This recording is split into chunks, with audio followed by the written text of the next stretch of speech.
Yo yo yo, salut les turfeuses, salut les turfeurs, bienvenue pour un nouveau pronostic de Benoît Requin. Ok, place au pronostic du quintet du mercredi 3 avril, direction Angers pour le Grand Prix Loire Métropole. 3 attelés, 3100 mètres, 16 partants, réunion 1, course 1, indice de confiance 3 sur 5. Il y a un rendement de distance de 25 mètres entre le numéro 6 et le numéro 11 et 50 mètres du 12 au numéro 16. Petit retour sur le quintet du lundi 1er avril. Dans mon pronostic, je vous ai donné le tiercé dans l'ordre et le quintet dans le désordre. Ça fait plaisir. Et cette vidéo, je la tourne avant l'arrivée du quintet de ce mardi. Et je reviendrai dessus demain. Ok, c'est parti. On commence le pronostic et on commence avec le numéro 1, Instant Dame. Et on écoute l'entraîneur Hansen Eric Bando. Instant Dame, il s'est montré un peu en dessous lors de sa dernière prestation à Cagnes. Bon, depuis, il est revenu dans la Sarthe. Il paraît bien au travail. L'engagement est intéressant en tête. Évoluer à main droite ne lui posera pas de problème. Il y a fait ses preuves. Cela dit, l'opposition est forte et s'il accroche une 4-5e place, ce sera déjà très bien. En effet, ça serait déjà très bien qu'il termine à l'arrivée déjà, parce que devant, c'est corsé. Le niveau est un peu plus relevé. Je parle pour le numéro 1. Mais en tout cas, voilà, je l'ai gardé. Il devrait avoir une petite cote sympathique, avec l'aide d'un bon parcours, quelques défaillances, pourquoi pas. Je l'ai gardé en bout de combinaison. On passe au numéro 2, Giborwell. On écoute Mathieu Abrivard. Giborwell, il s'est lancé en seconde ligne sur une courte distance dernièrement. Il s'est montré fautif alors que j'essayais de le rapprocher, mais il était trop loin. Il n'a pas un très bon programme actuellement. Sa forme est sûre. Il joue à domicile et s'élance au premier poteau, mais l'opposition est relevée. Il va devoir raser les murs, pour essayer de prendre un petit chèque. Ouais, ce numéro 2, lui aussi, je l'ai gardé. Je l'ai mis 6e. Donc oui, avec un bon parcours, il peut l'obtenir, sa fin de combinaison. On enchaîne avec le numéro 3, Gloire du Perche, et on écoute Vincent Seguin. Gloire du Perche, il n'avait pas la cadence à Amiens dans le Grand National du Trot. J'ai essayé de régler ce petit problème de souplesse. Tout semble être rentré dans l'ordre. On a été éliminé dans le Trophée Vert à Ecomois dimanche dernier. Je le mets donc ici. On va essayer de préparer une prochaine étape. Il y a des clients à 25 mètres. Sa chance est secondaire. Ouais, d'ailleurs, moi je l'ai pas retenu ce numéro 3. Il est certes tout seul sur ma petite liste des possibles troubles faits. Donc on va quand même lui accorder une note de méfiance. On passe au numéro 4, Dacero, et on écoute Patrick Gérard Cavé. Dacero n'a qu'une course dans les jambes. Il a été éliminé à Lisieux dernièrement. S'il est sur la montante, il n'est pas encore revenu au mieux. Il doit affronter les jeunes et cela ne s'annonce pas évident avant coup. Benjamin Rochard était libre et le connaît. Il restera ferré et fera son possible. Pareil, ce numéro 4, lui non plus, je ne l'ai pas retenu. Pour les amateurs de champ réduit, de sensations fortes, de cotes, question de feeling. On passe au numéro 5, Eradames, et on écoute David Thomas. Eradames, il était un peu défraîchi cet hiver. Il est revenu au mieux après un break. Il aurait sans doute gagné là s'il n'avait pas heurté la roue d'un rival le 2 mars, puis dernièrement à Lisieux. Là, il s'est lancé au galop. Ce n'est pas un cheval fautif. Mercredi, il est bien engagé sur un parcours à sa convenance. L'opposition est certes de taille, mais une place reste à sa portée. Vous l'avez entendu, il risquerait de remettre les pendules à l'heure, ce numéro 5 que j'ai gardé, que j'ai mis 4e.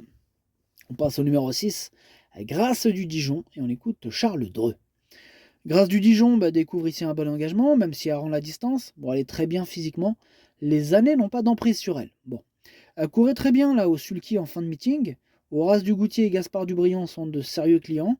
Elle est compétitive pour une très bonne place. À droite, elle est à l'aise. Ce numéro 6, il me plaît beaucoup. Il fait même partie de mes préférés. Je l'ai mis 3e. On enchaîne avec le numéro 7, Gangster du Vallon, et on écoute Mathieu Mottier. Gangster du Vallon, il s'est montré fautif alors qu'il se rapprochait en dehors lors de sa dernière sortie. Il s'est bien relancé ensuite. C'était une prise de contact. Il a encore de beaux restes. Quelques réglages ont été effectués, il me paraît bien à l'entraînement. Cette longue distance va servir ses intérêts. Il affronte de sérieux clients, mais il est préférable de s'en méfier pour les places. Je m'en méfie beaucoup de ce numéro 7. C'est lui mon gros regret. C'est lui mon cheval de complément en cas de non partant. Attention, possible cassage en vue.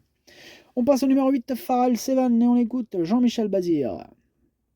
Pharrell Seven, il a été longuement absent de la compétition. Longtemps absent, pardon, de la compétition. Il a effectué sa rentrée à Caen. Il a besoin de courir dans l'immédiat. Aussi, il n'a pas de chance dans cette épreuve avant coup. Il lui faudra plusieurs parcours. On peut l'écarter, d'après Jean-Michel Bazir. D'ailleurs, je l'ai rayé. On passe au numéro 9, Goéland Dauphin, et on écoute Christian Bijon. Bah, Goélando Fort, il découvrait des tâches compliquées là cet hiver. Il affrontait à chaque fois de très bons chevaux. Bah, mercredi, il revient dans sa catégorie, même s'il y a encore 2 ou 3 clients. Ce n'était pas un bon droitier par le passé, mais là il tourne désormais beaucoup mieux. La longue distance va lui plaire et il serait risqué de l'écarter. Il est en mesure d'accrocher une place à ce niveau. Bah, je suis d'accord avec lui. Je l'ai gardé d'ailleurs, hein, je l'ai mis cinquième. On passe au numéro 10, Horace du Goutier. Et on écoute Hugues Montulé. Horace du Goutier, il n'était pas au mieux lors de ses 2 tentatives à l'attelage cet hiver. Bon, il a effectué de très bons débuts sous la selle dernièrement. Il a bien récupéré et cette course lui a été profitable. Il avait remporté l'étape du Grand National du Trot sur ce parcours au mois de septembre. Gaspard de Brion, qui nous a toujours devancé, et Grâce du Dijon sera nos principaux rivaux. Sa place est dans les 3 premiers. Ah, bah il fait partie de mes préférés, ce numéro 10. Hein. C'est une première chance dans cette épreuve et je l'ai mis deuxième. On passe au numéro 11, Gaspard de Brion. On écoute Mathieu Abrivard. Gaspard de Brion a bien tenu sa partie dernièrement pour sa rentrée alors qu'il était ferré. Il avait connu une baisse de régime auparavant, mais il est désormais revenu au top. Bon, il va bénéficier d'un bon programme dans les prochains mois en province. Mercredi, il est bien engagé, même s'il faut rendre 25 mètres. On va essayer de briller à domicile. C'est une bonne base de jeu.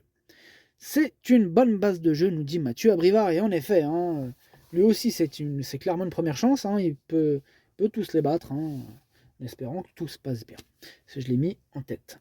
On passe au numéro 12, Ganet de Banville, et on écoute Jean-Michel Bazir. Ganet de Banville, il rend 50 mètres. Hein. Ses ambitions sont très limitées. Il va se diriger sur le prix de l'Atlantique ensuite. Oui, comme je vous avais dit tout à l'heure, entre le 12 et le 16, hein, ça rend 50 mètres. Hein, donc il va falloir être chaud pour terminer à l'arrivée. Et ce numéro 12, hein, je ne l'ai pas retenu. On passe au numéro 13, Ina Durib. On écoute Joël Allais.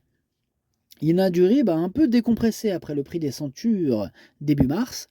Ici, je la remets à l'attelage. Je n'ai pas encore décidé de la suite de son programme.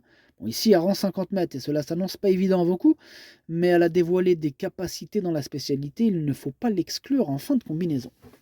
Eh bien, ce numéro 13 qui rend 50 mètres, hein, c'est ma grosse cote de ce pronostic. Hein. C'est lui ma plus grosse cote dans ce prono et j'ai gardé en fin de combinaison. Hein, donc elle peut surprendre à belle cote. Attention à elle. Hein. Attention à elle. On passe au numéro 14, c'est Fakir du Loro. Et on écoute Michael Charuel. Fakir du Loro, il a bien tenu sa partie dans le prix du Bois de Vincennes. Plus heureux, il aurait pu terminer 6ème. Bon, il revient bien, il rend 50 mètres ici. Bon, la partie n'est pas facile. Hein. J'ai en tête le prix des Ducs de Normandie mi-mai. Il est sur la montante et il va bien courir. Il va essayer de se glisser en fin de combinaison. Ouais, il va essayer de casser tous les tickets de la planète, ce numéro 14. Attention à lui, c'est un regret. C'est mon deuxième cheval de complément en cas de non partant. On passe au numéro 15, Hirondelle du Rib, et on écoute Joël Allais. Hirondelle du Rib, elle a un peu décompressé après la fin du meeting. Elle avait assez bien tenu sa partie à l'attelage sur cette piste à l'automne dans le Grand National du Trot. Comme Ina, rendre 50 mètres s'annonce difficile. Hein. Elle va faire son possible, mais si elle prend une petite allocation, ce sera déjà bien. Bon, moi, j'y crois pas trop à ce numéro 15, hein, je ne l'ai pas retenu. Et on termine avec le numéro 16, Earl Simon. On écoute Thierry Duval d'Estaing. Earl Simon a 10 ans, hein, il a 10 ans. Hein, son propriétaire a le souhait de lui refaire une saison après des problèmes de jambes. Bon, il a travaillé légèrement, il va lui falloir quelques parcours pour retrouver son bon niveau.